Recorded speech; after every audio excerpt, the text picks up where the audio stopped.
కరీంనగర్ జిల్లాలో ఎండలు తీవ్ర ప్రతాపం చూపిస్తున్నాయి.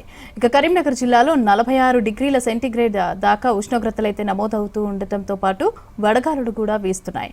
పొడిగాలులతో నిప్పుల కొలిమిలాగా వాతావరణం మారిపోయింది. దీంతో ప్రజలు బయటికి రావడానికి జంకుతున్నారు. ఎండల్లో కూర్చొని వ్యాపారాలు చేసుకునే చిరు వ్యాపారులకు గిరాకీలు లేక ఆదాయం పడిపోయింది. పబ్లిక్ బయటికి రాకపోవడంతో ఆటోలకు గిరాకీ తగ్గింది. వేసవి తీవ్రతకి సంబంధించి మరిన్ని వివరాలు కరీంనగర్ తెలంగాణ చౌక్ నుంచి వెంకటేష్ అందిస్తారు.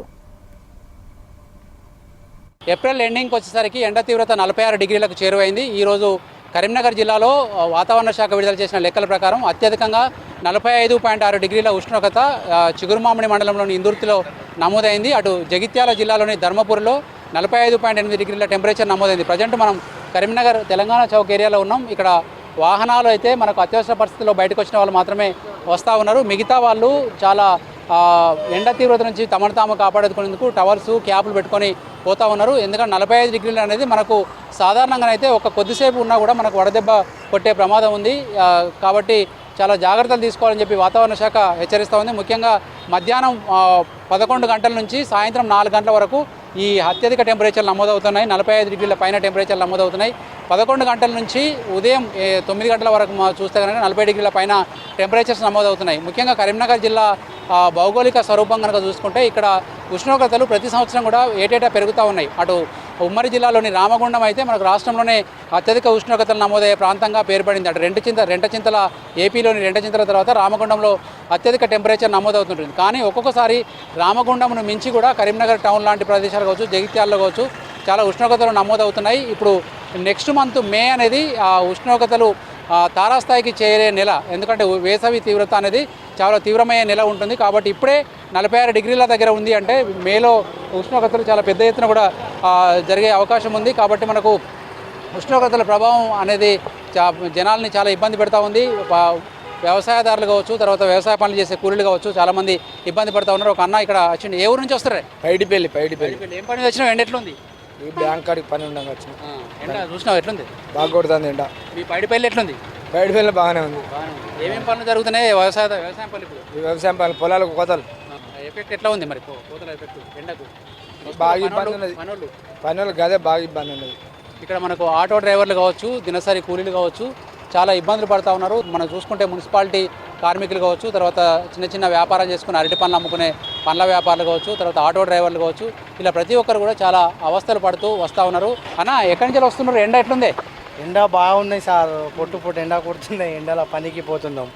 ఇప్పుడు అక్కడ పని ఉన్నాయి, పనికి పోతున్నాం. కొంచెం రెస్ట్ తీసుకోవడానికి ఉండదా మీకు? రెస్ట్ ఉంటుంది కానీ సాయంత్రం 5-6 వరకే రెస్ట్ ఉంటుంది మాకు. మా పని కొంచెం హార్డ్ వర్క్ పని ఉంది. ఈ ఎండల ఏం తీసుకుపోతారు ట్రాలీలో? ఈ ట్రాలీలో మందులు, కోళ్ళ మందులు ఉంటుంది. కోళ్ళ మందులు డ్రైవర్ రాలేయాలా, నేనే పట్టుకు వెళ్ళినా. అయితే ఎండ బాగా ఉన్నాయి. కార్లలో పోయేటోళ్ళంటే ఏసీ వేసుకొని పోతారు. ఇప్పుడు నువ్వు కంపల్సరీ తీసుకొని ఎండకే పోవాలి. వడదెబ్బ కొట్టే అవకాశం లేదా? ఉంటుంది. కొట్టింది ఆల్రెడీ ఒకసారి కొట్టింది కానీ ఎండ బాగున్నాయి. అర్థమైతలేవు ఏం ఎండాల. ఇప్పుడు మెల్ల ఆడ నుంచి ట్రాఫిక్లో ఆడ నుంచి ఈడి దాకా రావాలంటే అర్ధగంట టైం పడింది. బస్ స్టాండ్ నుంచి ఇది గీతా భవన్ దాకా రావాలంటే. ఇప్పుడు ఏం జాగ్రత్తలు తీసుకుంటున్నావు మరి? ఇప్పుడు ఏమో చల్లటి తాగుతున్నాం, తిరుగుతున్నాం. టవల్ కట్టుకున్నా ఎండ దెబ్బ కొట్టకుండా. ఇది మనకు ట్రాలీ యజమానులు కావచ్చు, ఆటో డ్రైవర్లు కావచ్చు, ఎవరిని చూసినా కూడా చాలా కేర్ఫుల్గా తీసుకుంటే తప్ప ఆరోగ్యంగా ఉండే అవకాశం లేదు.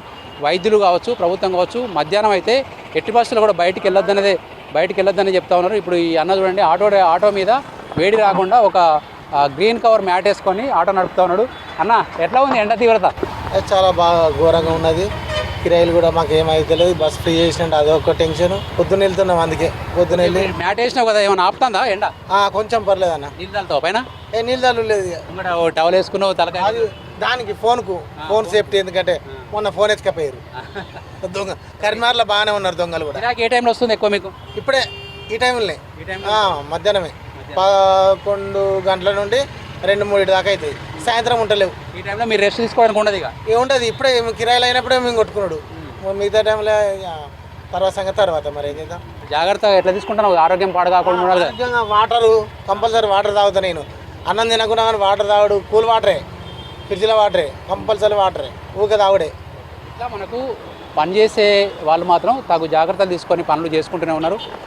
ఎండ తీవ్రత 46 డిగ్రీలకు చేరువైంది కాబట్టి ముఖ్యంగా చిన్నపిల్లలు వృద్ధుల విషయంలో చాలా జాగ్రత్తలు తీసుకోవాల్సిన అవసరం అయితే కనిపిస్తుంది. ఇంట్లో కూలర్లు తిరిగినా కూడా ఒకవైపు ఉక్కపోత వేడి గాలి మీ వస్తూ ఉంది. మనకు గ్రీన్ హౌస్ గ్యాసెస్ ఎఫెక్ట్ మనకు ఎందుకంటే మనకు ఎయిర్ క్వాలిటీ ఇండెక్స్ అని ఉంటుంది. ఎయిర్ క్వాలిటీ ఇండెక్స్ కూడా కరీంనగర్లో చాలా పూర్ స్థితిలో ఉంది. 125 రీడింగ్ చూపిస్తూ ఉంది. కాబట్టి వాతావరణ శాఖ హెచ్చరికలను పాటిస్తూ వైద్యుల సలహాలతోటి ప్రజలందరూ కూడా జాగ్రత్తగా ఉండాల్సిన అవసరం అయితే కనిపిస్తూ ఉంది. కెమెరామెన్ కవికుమార్తో వెంకటేష్, V6 న్యూస్, కరీంనగర్ నుంచి.